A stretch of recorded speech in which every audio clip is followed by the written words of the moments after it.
Of course, it's listener's choice as well.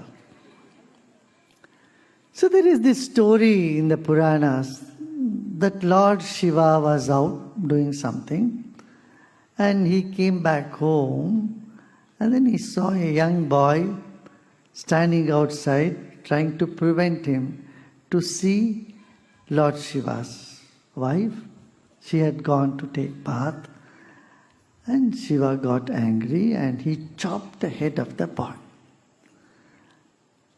And then by this time, his spouse Parvati came out and she saw this is so bad because she had created this boy out of her own body, out of her own impurities, and made him the guard of her home. And here Shiva comes and just chops his head off. And Shiva was so miserable. At that time, then Shiva, of course, like everybody else, had to pacify the wife.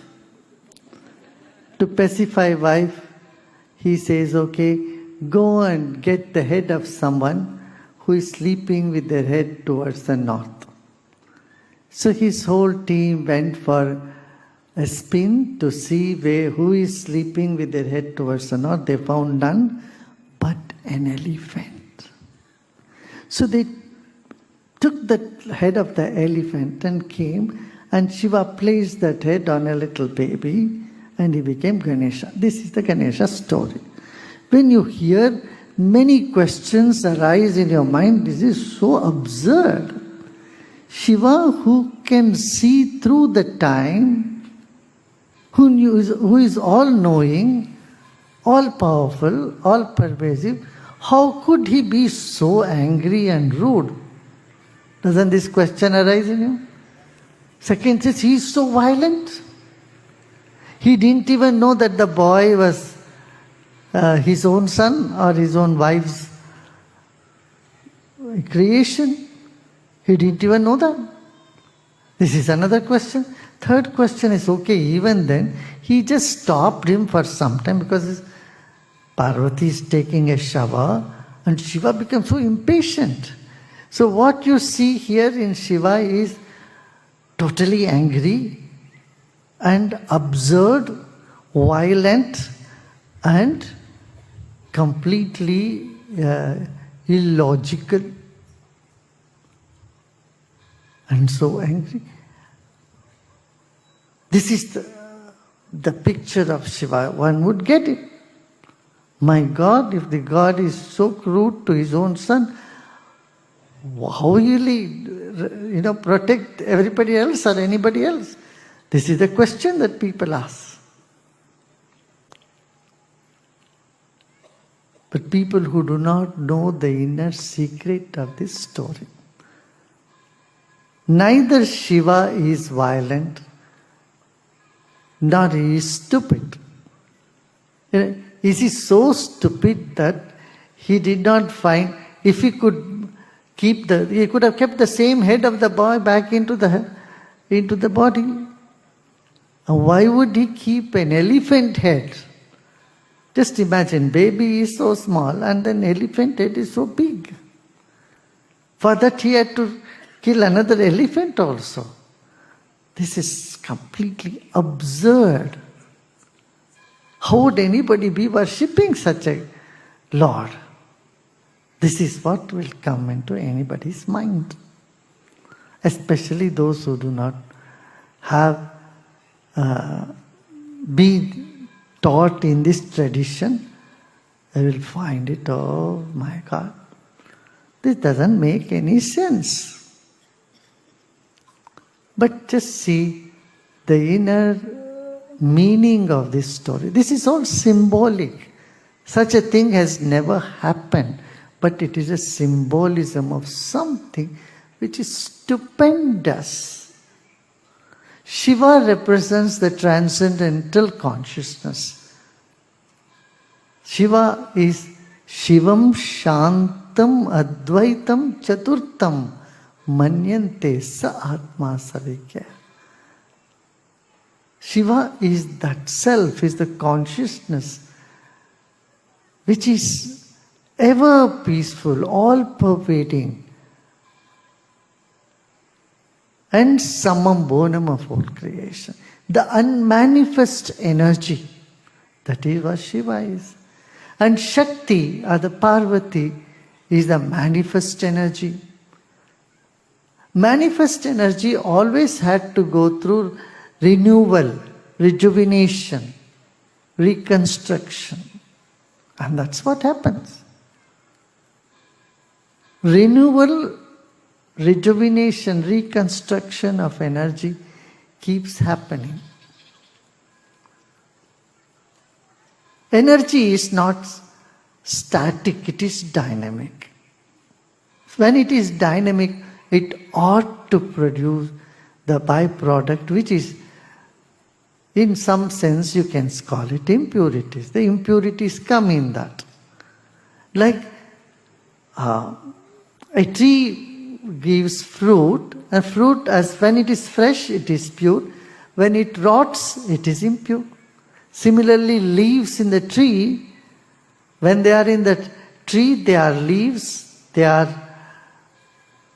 making photosynthesis. The moment they dry and fall, they become compost. You can call it impure. The compost is impure, but they are all part of it. So Prakriti and Vikriti, distortion of energy is part of energy. Whenever Shakti is worshipped, it's always said Prakritim, Vikritim. Nature and its distortion. They go hand in hand. Nature has decay as part of it. And decay, distortion, death is all part of nature. So when Parvati has to renew herself, that impurities which came, impurities is a very gross translation, but you can say that the distortion that was removed, that was made into a boy to guard. Distortion guards the creation. Every distortion, every compost supports the tree, the growth of a tree. Isn't it? So, death supports the life. It is strange but true. So many cells in your body are dying constantly. Every day so many cells are dying. Only then it gives rise for new cells to be born. It gives space for new cells to be born in the body. Suppose the old cells are not dying, new cells cannot be born at all in the body. And the other way, vice versa. New cells are born and then the old cells are gone. They become redundant. So, when this was happening, and Shiva came there, and Shiva was stopped by mala or impurities.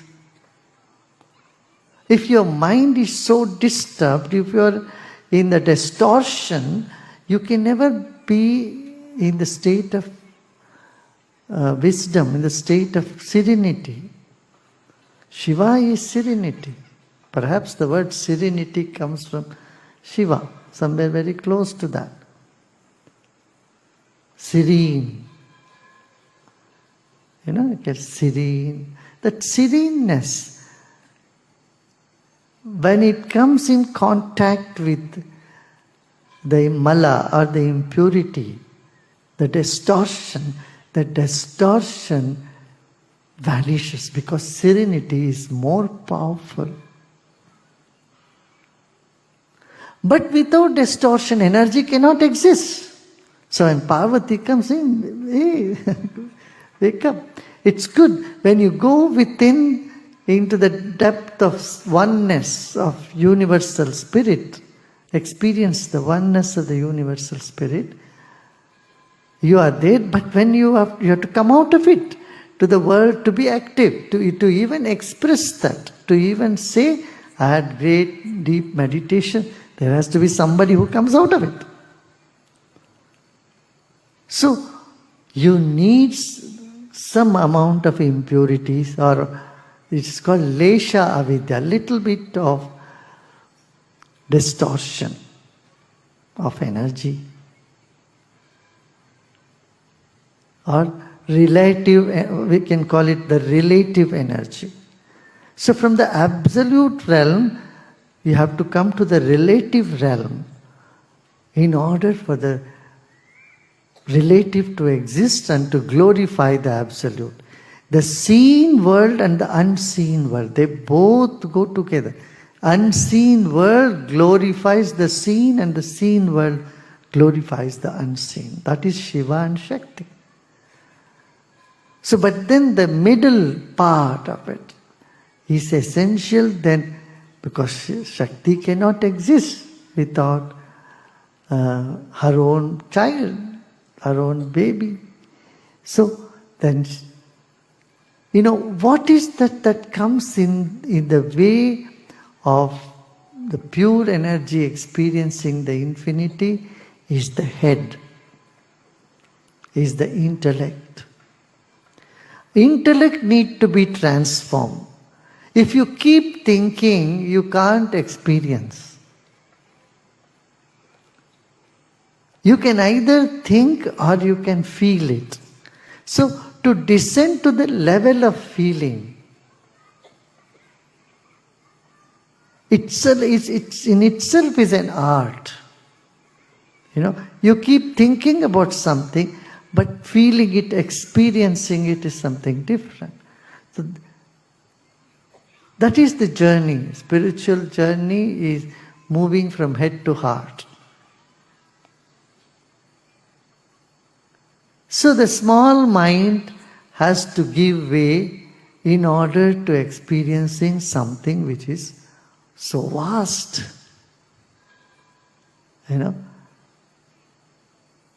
You can't feel the ocean unless you get into the ocean. You can't stand on the shore of the ocean and feel it. If you have to feel the waves, if you have to feel the ocean, you have to get into it.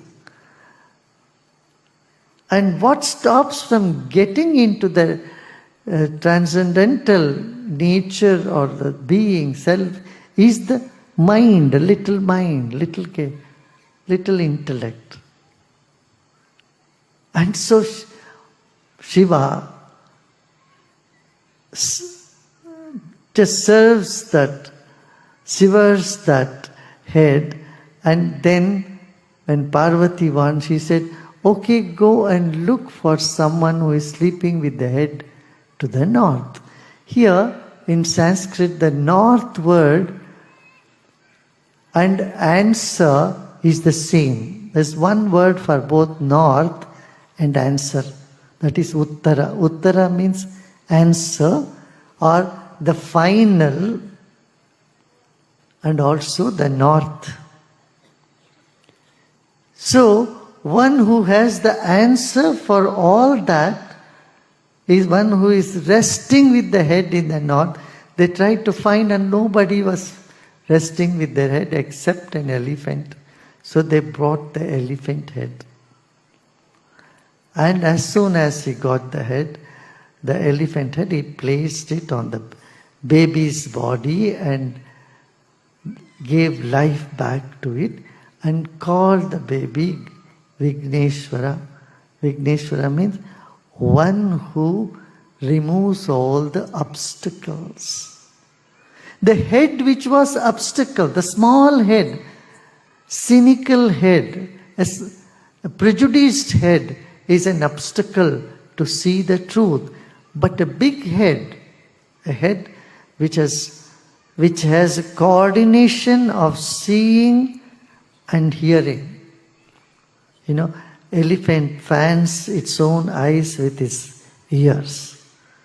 No other animal fans their eyes with their ears. That's the only animal which fans.